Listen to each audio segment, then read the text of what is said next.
నమస్తే రమగారు. నమస్తే జయ. రమగారు, exams times దగ్గరకొచ్చేసింది time. పిల్లలందరికీ ఆల్మోస్ట్ అందరికి ఎగ్జామ్సే కదండీ! అవును. ఎలాంటి టిప్స్ ఫాలో అయితే పిల్లలు చక్కగా రాయటానికి, మంచి మార్కులు తెచ్చుకోవటానికి అవకాశం ఉంటుంది? మనము ఎలాంటి వాతావరణం కల్పించాలి ఇంట్లో? స్కూల్‌లో చదివే చదువుతారు, ట్యూషన్‌లో చదివే చదువుతారు.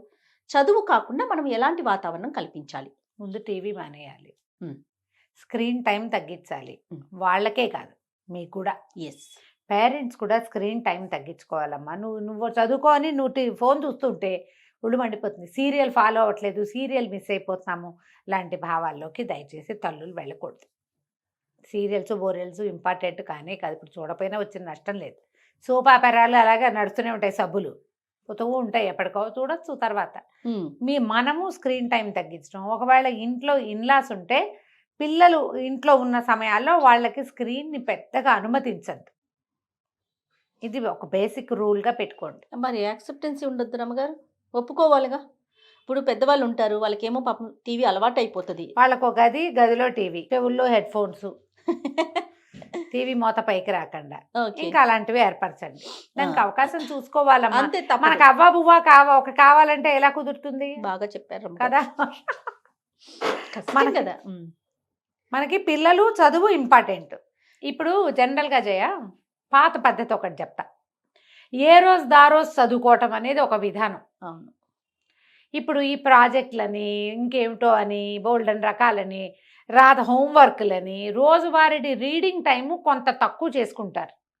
మనం మొదటి నుంచి జాగ్రత్త పడితే రెగ్యులర్గా టెక్స్ట్ బుక్ రీడింగు అనేది ఒక ప్రాక్టీస్ ఉంచుకుంటే హాయిగా ఉంటుంది. ఒకవేళ అలాంటిది ఏదో పెద్దగా లేదు, వాళ్ళు ఏదో ట్యూషన్లు పోయారు, మీరు బిజీగా ఉన్నారు, కొన్ని ప్రిపేర్ అవ్వాలి, కొన్ని సరిగ్గా రావు, కొన్ని టెస్ట్లు అప్పుడు చదువుకోకుండా మనం ఏదో ఊరు తీసిపోయాం పిల్లల్ని, వాళ్ళకే జ్వరాలో, దగ్గులో, జలుబులో ఏవో కొన్ని వీళ్ళే ప్రిపేర్ అవ్వకుండా ఎగ్గొట్టేస్తారు. కొన్ని విషయాలు ఉండిపోతాయి. మనం పరీక్షల సమయాల్లో మీరు శ్రద్ధ వహించదలుచుకుంటే, కాకపోతే నన్ను అడిగితే నిజాయితీగా నేను మా పిల్లల పరీక్షలకి నేనేం హైరాన్ పడలా. వాళ్ళ రకం, వాళ్ళ దారిని వాళ్ళు చేసుకున్నారు. ఒక్కొక్క రకంగా చదువుతారు. ఇప్పుడు ఇద్దరు పిల్లలున్నా ఒకరు బాగా చదివితే మార్కులు వస్తాయి, ఇంకొకరు చదవకపోయినా మంచి మార్కులు తెచ్చుకుంటారు. నేను పెద్దగా ఏం చేయలేదమ్మా. నేను ఇవి జనరల్ అవగాహనతో చెప్పేదే ఇది. మా పిల్లలు ఎలాగో పెద్ద పెద్ద పెద్ద పిల్లలు అయిపోయారు కదా. మనం జనవరి మొదలయ్యేసరికి మనకి మార్చి, ఏప్రిల్లో పరీక్షలు ఉంటాయి జనరల్గా కదా. జనవరి వచ్చేసరికి జాగ్రత్త పడడం మంచిది. ఇప్పటి నుంచి రోజు కాసేపు రీడింగ్ టైం ఉంచండి. ఒకసారి ఒక్కొక్క సబ్జెక్ట్ వైజ్గా, మరి చిన్నపిల్లలు 8th, 9th, 10th క్లాస్ దాకా మనం చూడొచ్చు. ఇంటర్మీడియట్లో పెద్దగా చూడలేని చెప్పగలుగుతామంతే, వాడేం వెండం అన్నమాట. అవును. ఈ లోపల క్లాసు పిల్లల్ని వాడు ప్రతి సబ్జెక్ట్లో ఎలా ఉన్నాడో ఒకసారి థరోగా చెక్ చేయండి. రోజుకో సబ్జెక్ట్ చూసుకుని వాడు దేంట్లో వీక్గా ఉన్నాడో పిల్లవాడు మీరు నిజాయితీగా మాట్లాడుకోండి అమ్మా. దీనికి వాడు నేను చదవలేదు, నాకు రాదు అనగానే బడకాయించి మీద పడ్డారనుకోండి, చెప్పరు వాళ్ళు. చచ్చినా చెప్పడు వాడు అని నాకు వచ్చి అంటాడు. లేకపోతే నిన్ను టలాయించటానికే చూస్తాడు. తల్లినో తండ్రినో మీకు అబద్ధం చెప్తారు ఒకటి, లేదా మిమ్మల్ని తప్పించుకుంటారు. ఈ రెండూ చేయకూడదంటే వాడు ఉన్నది ఉన్నట్టుగా మాట్లాడేలాంటి వాతావరణాన్ని మీరు అలవాటు చేయండి. అది మీరు చిన్నప్పటి నుంచి చేయాలి. వాడు నేనేం చెప్తే ఈవిడేమంటుందో వాడికి తెలుసు.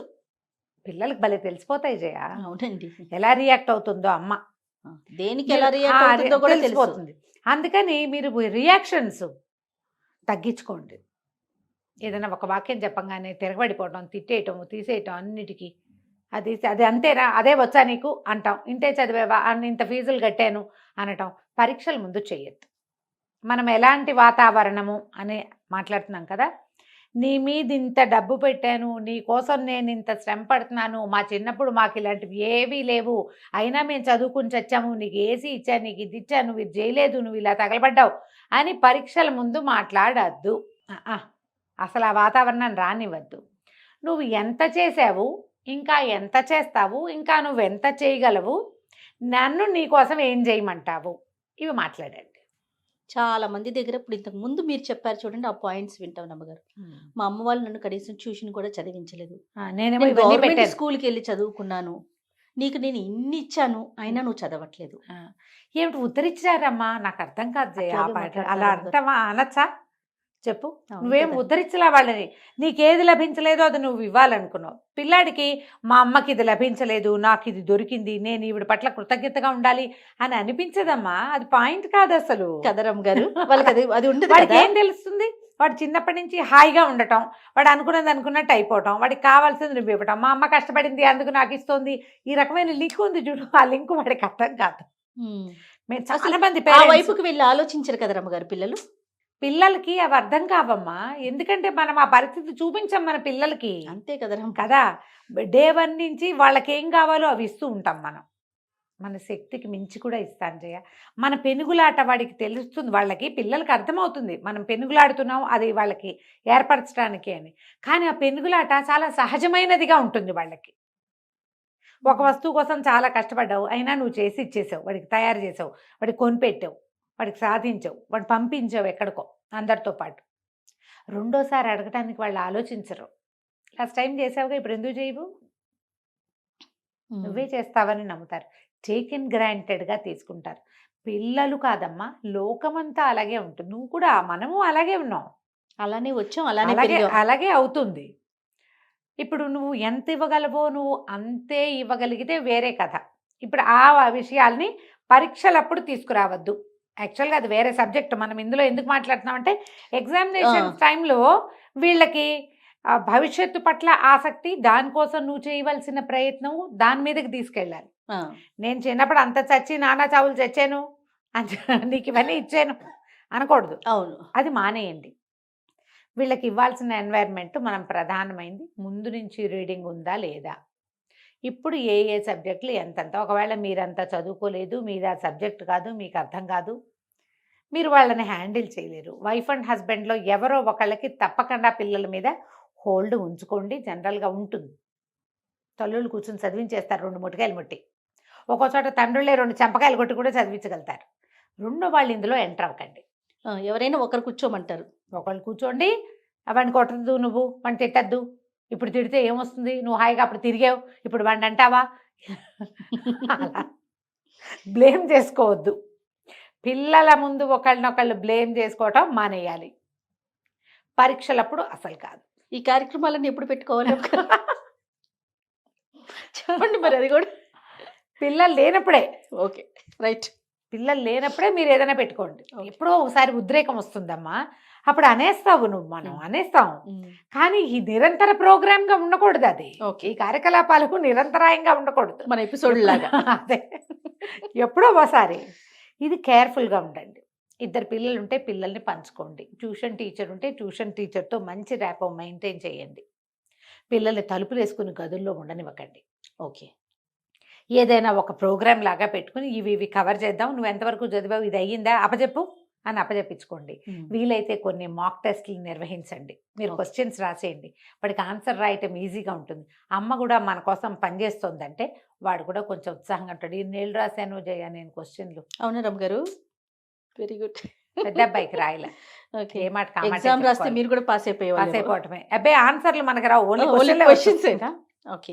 ఓన్లీ క్వశ్చన్లు ఇవ్వచ్చు. ఏదైనా రాయి అనగా నేను నువ్వు క్వశ్చన్ రాయి అంటావు, మళ్ళీ రాయేసుకోవటం కూర్చొని. క్వశ్చన్ రాసి ఆన్సర్లు. అండ్ ఇంకొకటి పెట్టుకోండి, ఎప్పుడు కూడా మొదటి క్వశ్చన్ నుంచి చివరి క్వశ్చన్ దాకా రాయొద్దు. జగ్లింగ్ చేసుకోవాలి. అవును. ముందు వెనకది, వెనకది ముందు. ఈ లెసన్లోది ఒకటి, ఆ లెసన్లోది ఒకటి. అలా చేస్తే పిల్లలు ఆ కన్ఫ్యూజెస్ ఇవి ఏమైనా ఉంటే వాటిలలో కన్ఫ్యూజన్ ఉంటుంది కొంతమంది, అవి సెట్ అవుతాయి ఇంట్లో. పిల్లల పరీక్షలు మనకి చాలా ముఖ్యం అన్నట్టు ప్రవర్తించండి. ఏదో అవుతూ ఉంటాయండి మామూలు జనరల్ వీక్లీ టెస్ట్లు, ఓకే. కనీసం యాన్యువల్ ఎగ్జామ్స్, ఫైనల్ ఎగ్జామ్స్ అప్పుడు ఈ టైము ఇప్పుడు ఫంక్షన్లకు వెళ్ళటాలు, పార్టీలకు వెళ్ళటాలు, మన ఇంట్లోనే ఫంక్షన్లు పెట్టటాలు, అక్కడెక్కడికైనా మనకి పెళ్ళిళ్ళు అవి అలాగే వచ్చేవమ్మా ఇదివరకు. పిల్లల పరీక్షలు, మా ఇంట్లో పెళ్ళిళ్ళు, మా ఇంట్లో ఫంక్షన్లు. నిజంగా అవునవును. ఇది వరకు మేలో ఎగ్జామ్స్, మేలో ఫంక్షన్లు ఎక్కువ జరిగేవి రమ్మగారు. అవును కదా. కానీ అప్పుడు హాలిడేస్ ఉండేవి కదా రమ్మగారు. పెళ్ళిళ్ళు కూడా ఉండేవి. పిల్లలకి ఎగ్జామ్స్ అయిపోయాయి కదా. అప్పుడు ఈ మార్చిలో రావా పెళ్ళిళ్ళు? మార్చిలో ఉంటాయి. ఇప్పుడు ఎక్కడ రమ్మగారు, ఇప్పుడు ఫెబ్లో ఎగ్జామ్స్ అండి పిల్లలందరికీ. 10th లోపు పిల్లలందరికీ కూడా ఫెబ్లోనే ఎగ్జామ్స్ అయిపోతున్నాయి. అయిపోతున్నాయి పార్టీలు, మీరు తీర్థయాత్రలు, మన ఇంటికి ఎవరైనా గుంపుగా చుట్టాలు వచ్చేటాలు, ఇలాంటివి ఏమైనా ఉంటే కొంచెం అవాయిడ్ చేయండి. హెల్త్ పరంగా ఎలాంటి కేర్ తీసుకోవాలండి? మీరు జనరల్ హెల్త్ బాగుండాలి పిల్లలకి. బయట నుంచి తిండి విపరీతంగా తెప్పించి పెట్టకండి. పొట్ట డిస్టర్బ్ అయితే జ్వరాలు రావచ్చు. వాళ్ళు ఏదైనా బళ్ళేసుకుని ఎక్కడికైనా వెళ్ళిపోయేది ఉంటే కొంచెం అవాయిడ్ చేయండి. ఏదైనా ప్రమాదాలు అయితే పరీక్షలకు ఇబ్బంది రావచ్చు. కొంచెం బలవర్ధకమైన ఆహారం ఇవ్వండి. Early to bed, early to rise practice పెట్టుకోండి. పొద్దున్నే లేచి చదువుకుందు కానీ తొందరగా పడుకో. నిద్ర ఉంటే పిల్లలు హెల్తీగా ఉంటారు. అవును. రాత్రంతా కూర్చొని చదివితే పొద్దున్న పరీక్షకి వెళ్ళేసరికి నిద్ర వస్తుంది, ఎగ్జామ్లో గుర్తు రాదు, టెన్షన్ వస్తుంది. రాత్రులు సరిగ్గా నిద్ర లేకపోతే పొద్దున్న వామిటింగ్స్ అవ్వచ్చు. ఇలాంటి జాగ్రత్తలు వహించండి అమ్మా. దీని బేసిక్ జాగ్రత్త, పరీక్షల ప్రెషర్ ఉండకూడదు అంటే ముందు నుంచి చదివించాలి. అవును రమ్మగారు, ఇది బేసిక్ రూల్. కరెక్ట్. కొంతమందికి ఎగ్జామినేషన్ టెన్షన్ ఉంటుంది, వాళ్ళకి హోమియోపతి వైద్యం చేయించండి, ఎగ్జామినేషన్ టెన్షన్ పోతుంది. అవునండి, 100% మోషన్ సిక్నెస్, ఎగ్జామ్ సిక్నెస్, ఈ రెండిటికి హోమియోలో 100% వైద్యం ఉంది. ఓ సూపర్. ఖచ్చితంగా తగ్గుతుంది. పిల్లలు ప్రెషర్ ఫీల్ అయిపోతారు, అది పోతుంది. ఎక్కువ సార్లు బాత్రూమ్కి వెళ్తుంటారు, మోషన్స్ అయిపోతాయి ఎగ్జామ్స్ అప్పుడు పిల్లలకి. ఫుడ్ ప్రెషర్ తో కొంతమంది ఫుడ్ తినరు రమ్మగారు. తినక తెచ్చుకుంటారు, తిని తెచ్చుకుంటారు. ఇవి రెండు కాకుండా ప్రెషర్తో తెచ్చుకుంటారు. రైట్. మీ పిల్లల్లో ఎగ్జామినేషన్ టెన్షన్ గనక ఉంటే వీళ్ళకి చిన్న యోగా చేయటము, కాస్త వాకింగ్ చేయటము నేర్పించండి, అలవాటు చేయండి. హోమియో నేను ముందే చెప్పాయి కదా, అవునండి. దీనికి ఇందులో వైద్యం ఉంది, మీరు కావాలంటే ప్రయత్నం చేసుకోండి. టాబ్లెట్లు వేసుకోవాల్సిన అవసరం ఏం లేదు, చిన్న వైద్యంతో సెట్ అవుతుంది. ఆ ఓకే. గుణం పోయిందంటే పిల్లల తర్వాత సెటిల్ అయిపోతుంది, జీవితంలో ప్రెషర్స్ లేకుండా ఉంటారు సెట్ కదా. అయిపోతారు. అంతే కదా. తలస్నానాలు చేయించటం, తలకి చేయించకూడదు అనుకోవటం, ఇంకా ఆ కాన్సెప్ట్ లో ఉన్నామా లేమా? ఏం లేమనుకుంటా, ఇది పాతకాలం పద్ధతి కదా. తలకి పోయకూడదు అనేది పాతకాలం పాత concept. రోజుల్లో పరీక్షల్లో తలెట్టి పోసుకోకూడదు అనేవాళ్ళు. ఒక్కొక్కసారి ఏమవుతుందంటే ఈ ఎగ్జామ్స్ లో మొదటి ఎగ్జామ్ ఏదైనా సరిగ్గా చేయలేదనుకో, ఆ ప్రెషర్ తర్వాత పరీక్షల మీద పడుతుంది. ఒకవేళ పిల్లలు అలా గనక ఏదైనా ఎగ్జామ్ బాగా రాలేదు, కంఫర్ట్ చేయండి వాళ్ళని. పర్వాలేదు 100% అయితే 90 చేసావు కదా అంటే 85 వస్తాయి పర్వాలేదని. రెండో ఎగ్జామ్ మీద దాని ప్రెషర్ పడకుండా మీరు పిల్లలతోటి గడపడానికి ట్రై చేయండి. పిల్లల పరీక్షల్లో మీకు ఆఫీస్ డ్యూటీలు అవి ఏమైనా ఎక్కువ ఉంటే రెండో వాళ్ళైనా వీళ్ళని సపోర్ట్ చేయండి. దీనికి మీరు భార్యాభర్త మంచి సంబంధ బాంధవ్యాలు కలిగి ఉండాలి. పిల్లల పరీక్షల్లో అయినా పోట్లాడుకోకుండా ఉండండి, భయపడనివ్వద్దు. కొంచెం ఏదైనా పెందరా కాసేపు నిద్రపో, ఏదైనా తీయగా తిను, టెన్షన్ తీరుతుంది. స్వీట్ తింటే తీపిగా ఏదైనా తినిపించి కాసేపు నిద్రపోనిచ్చి తర్వాత లేచి ఫ్రెష్గా చదువుకుందు. కానీ ఓకే, అని ముందే చెప్పాను, వాళ్ళ ఎందుకు చేయలేదని వాడిని తిట్టి పిల్లల్ని తిట్టి ఆ అమ్మాయికో అబ్బాయికో వాళ్ళ ప్రెషర్ పెరిగేలాగా చేయొద్దు. రైట్. ఎందుకంటే దాని ప్రభావం తర్వాత ఎగ్జామ్స్ మీద పడుతుంది కదా. ఆ అవకాశం లేకుండా ఆ రోజు పరీక్ష ఆ రోజు అంతే, రేపటిది ఇంకో ద్విగుణీకృత ఉత్సాహంతో మళ్ళీ పనిచేసి మళ్ళా తర్వాత పరీక్ష రాసేలాగా కంఫర్ట్ చేయటమేనమ్మా. దీనికి బేసిక్ రూల్ పిల్లలతో సంబంధ బాంధవ్యాలు మంచి ఉండాలి మనకి. ఎప్పుడు నేను చెప్పేదాన్ని నువ్వు వినేవాళ్ళవి, మీరు వినేవాళ్ళు అన్న ధోరణిలో ఉండకూడదు. లేదా నీకు నచ్చింది ప్రతిదీ నేను చేసి తీరుతాను అనేది కూడా కరెక్ట్ కాదు. ఒక విధమైన ఫ్రెండ్షిప్ నడుస్తూ ఉండాలి తల్లి పిల్లలకి మధ్యలో, అప్పుడే కుదురుతాయమ్మా ఇవి. మనం కంఫర్ట్ చేయాలన్నా, వాళ్ళని మంచి మాటలతో లొంగదీయాలన్నా, వాళ్ళని లైన్లో పెట్టాలన్నా, మందలించాలన్నా మనకి వాళ్ళకి మంచి బాంధవ్యం ఉండాలి కదా. ఉండాలి. పైగా ఇద్దరు పిల్లలు ఉంటే ఒకళ్ళని కేకలేకుండా రెండో వాళ్ళని కేకలేస్తే వీళ్ళకి వేరే ప్రాబ్లమ్స్ వస్తాయి. కొంచెం చూసి జాగ్రత్తగా హ్యాండిల్ చేసుకోవాలి. రైట్. థ్యాంక్ యూ రమ్మ గారు. నమస్తే. నమస్తే జయ.